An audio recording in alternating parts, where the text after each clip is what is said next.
Hey, good morning. It's March 14th, and we're here at the Starbucks in Middletown, Delaware. And the reason I'm giving the date today is because we're sort of in the first stages of lockdown protocol, really, with the coronavirus. And this might air in a couple weeks, and I don't know where we're going to be. But I'm here with this morning with Pastor Will Donato, and I just want to turn it over to Pastor Will to give a little intro. Yeah, well, I appreciate you having me. I really love what you're doing here, and when you contacted me to come on, I thought what a great opportunity for us to do something different, and you share your passion, but also share the message of Christ. I thought it was perfect, so I really appreciate you having me out today, man. Awesome, yeah, thanks. And getting a free fancy cup of coffee. Free fancy cup of coffee, great. Yeah, you got it. Really appreciate it, man. I'm excited for us to have this opportunity. I mean, being a pastor in our community, being a young pastor in this really interesting time where we have such rich history and tradition in the church, but yet we have a generation that really needs something different. We need to be relevant. We need to find new ways to be relevant to the younger generation, and I think this is a really great opportunity to blend comics and your passion, especially because the Marvel Cinematic Universe is so huge today. Absolutely, yeah. And so what better way to start a conversation? And they always sprinkle a lot of Jesus in the comics. Oh yeah, especially it's definitely in there. It's in there. Kind of got to look for it a little bit. And so, so I thought what a great opportunity for me to come on and again support what you're doing, man. And again, I really appreciate the opportunity.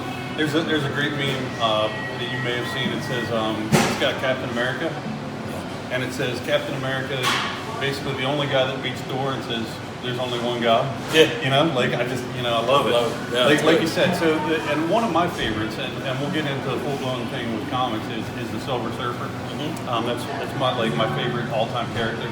And even before I was saved, that was my guy. And I thought he was just noble and good. And then when you read it from a saved perspective, he's got so many Christ-like characteristics. Yeah. Like came out of Galactus, who's kind of like this god, right, and has the power cosmic, the Holy Spirit. Like there are so many parallels and stuff like that. It's just great. Yeah. So before we get into what we're drinking here, coffee-wise, can you just give me a little brief overview of your background? What brings you up to here? Well, so we just moved down. So we're in Middletown. I live in Townsend. I'm about 15 minutes from here. We moved down here a couple of years ago. The Lord blessed my family with a beautiful property and a brand new home that we had built from the ground. Okay. And so we own 13 acres. And you got a little bit of a farm going. Yeah, we got a little farm. I got 30 chickens and 4 dogs. And we're probably going to get some goats in May. Okay. So we do have a nice little farm going on. Yeah.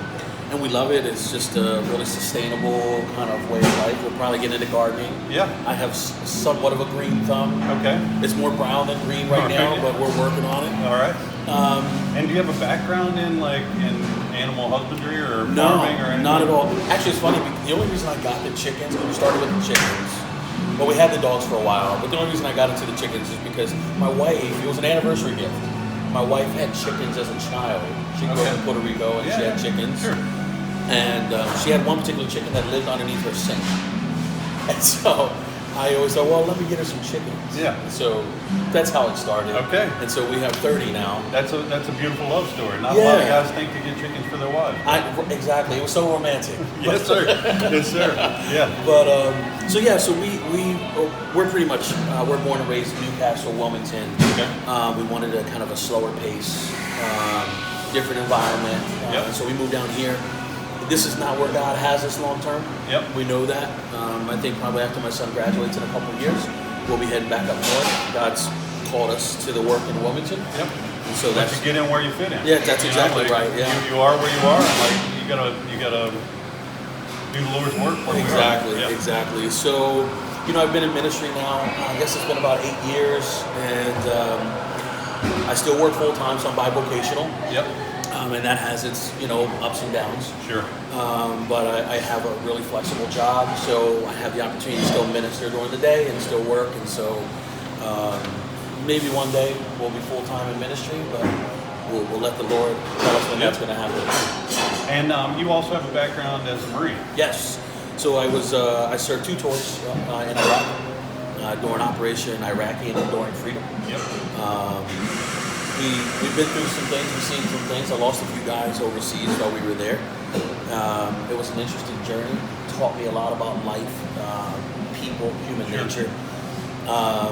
And so being a Marine was, I think, equipped me for this mission. The hardships, the trials, the brotherhood, the love, the camaraderie, really prepared me for, I think, this walk and what God has called for us. So, but I love it. I miss it every day. We appreciate your service. Well, thank you. Be the first to say that. You know, I've been talking to my wife actually about maybe going back into the Navy as a chaplain. Oh, okay. To kind of help, those sailors and Marines that are struggling and help lead them to Christ. So, amen. That's wonderful. Now, there are a lot of things about sports analogies, and like you can draw a lot of parallels between sports and life. But really, with the military, I think that it's a microcosm for life. That's exactly right. And things are even more magnified in the military than they are in life. Yes. The highs are higher, the lows are lower. And it's so much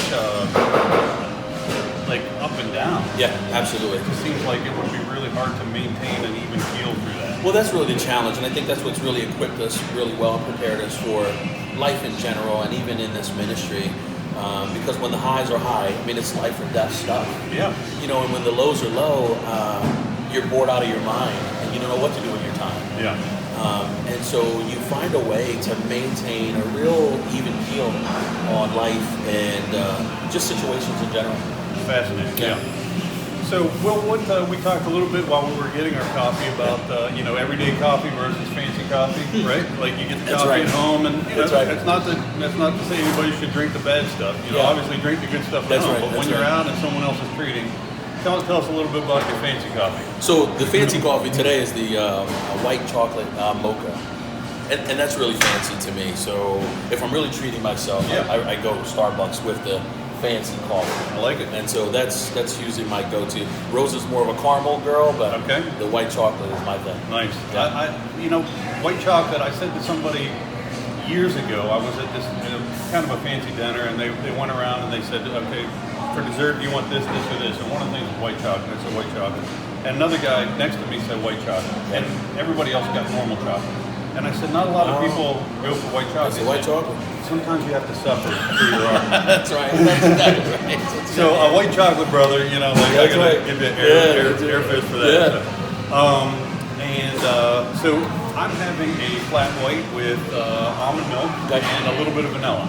And I had this really for the first time, the last person I spoke with, Pastor Steve Bell. Okay. So, Starbucks is not my everyday go-to, but it is nice to have a really nice, well-made. Every once in a while. Every once in a while, yes, sir. Yeah. So, as far as coffee goes, do you have any coffee stories? Anything that comes to mind when you think about coffee? Listen, I'm Puerto Rican, so coffee's kind of one of it's our thing, right? Right on. We can drink coffee any time of the day. Right. And so usually when you go to a Hispanic's house, it doesn't matter what time of the day it is, you're getting coffee. 10 o'clock at night. 10 o'clock at night, you're getting coffee. Right. So coffee is just something I grew up with and something I know well. And so obviously as I've grown up, I've explored different coffees. So, your Dunkin' Donut is kind of my everyday I'm on a run. Yep. Let me just get something. I'm with you. What do you take in that? Extra. So extra. Right, They know. Yep.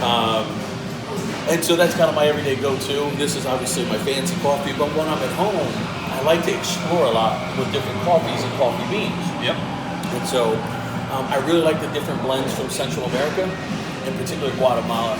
Okay. It really has a nice floral note, which I really like. And so we experiment. Do you grind your own beans? We do grind our own beans. I like it. You can get them from any of the club stores. They have the beans. Sure. Some of the other coffees, if you go more into South America, you get more of a nutty kind of note flavor, which I really like.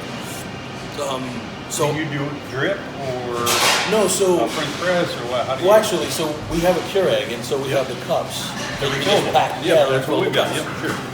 So we do that. We grind the beans ourselves, and Yep. we do it that way. That's nice when you get the fresh grind. Oh, it's so It makes a huge difference. Absolutely. If you just have like a K-cup from wherever, Yep. as good as it is, it's fine by itself. But Yep. if you can A/B it next to one that's freshly there's ground, no there's comparison. no comparison. No comparison at all.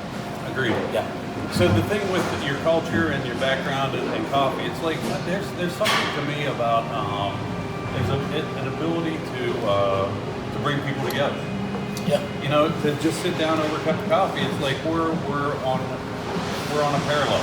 That's right. I'm not here, you're not there, or vice versa. That's right. We're just sitting here having coffee. It's kind of like it's breaking bread, you know, in a certain That's way. exactly right. So yeah. Yeah. Well, we use that a lot in particular, like when we're doing our life groups, or we're doing a marriage group right now. And so when we get together for our marriage group or whatever the discipleship group is, there's always coffee. Yeah. And even if you don't drink coffee, obviously we offer an alternative. Sure, but of course. it's just a way for us to just huddle around. Yep. I have an island in my kitchen, Nice. so we all just kind of huddle around the island with our coffee, and Sure. It's just like fun. it brings people together, and it's kind of like comforting. Yes. So yeah, very nice.